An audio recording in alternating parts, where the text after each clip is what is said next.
আচমকাই যাত্রীবাহী বাসে আগুন, পুড়ে খাক গোটা বাস। আগুন লেগেছে বুঝতে পেরেই প্রাণ বাঁচাতে দ্রুত ওই বাস থেকে নেমে পড়েছিলেন অসংখ্য যাত্রীরা। ফলে অল্পের জন্য এড়ানো গিয়েছে বড়সড় দুর্ঘটনা। বুধবার সাত সকালে ভয়াবহ ঘটনাটি ঘটেছে খাস কলকাতার দ্বিতীয় হুগলি সেতুর উপরেই। ঘটনায় যানজট দেখা যায় সেতুর উপরে। পুলিশ সূত্রে জানা গিয়েছে, আজ সকাল 7টা নাগাদ দ্বিতীয় হুগলি সেতুর অ্যাপ্রোচ রোডের উপর দিয়ে ওই বাসটি যাচ্ছিল। বাসে ভালোই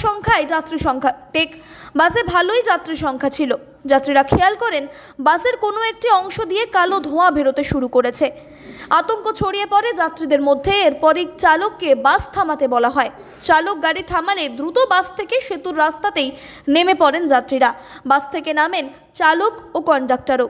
কিছু সময়ের মধ্যেই বাসটিতে দাউ দাউ করে আগুন ধরে যায়। খবর পেয়ে দ্রুত ঘটনাস্থলে পৌঁছয় হেস্টিংস থানার পুলিশ। ততক্ষণে গোটা বাসটিতেই আগুন ধরে গিয়েছে। দমকলে দুটি ইঞ্জিন ওই আগুন নেভাতে আসে। আধ ঘন্টার বেশি সময় ধরে চেষ্টায় ওই বাসের আগুন নিয়ন্ত্রণে আসতে সক্ষম হয়, যদিও ততক্ষণে বাসটি ভস্মীভূত হয়ে গিয়েছে।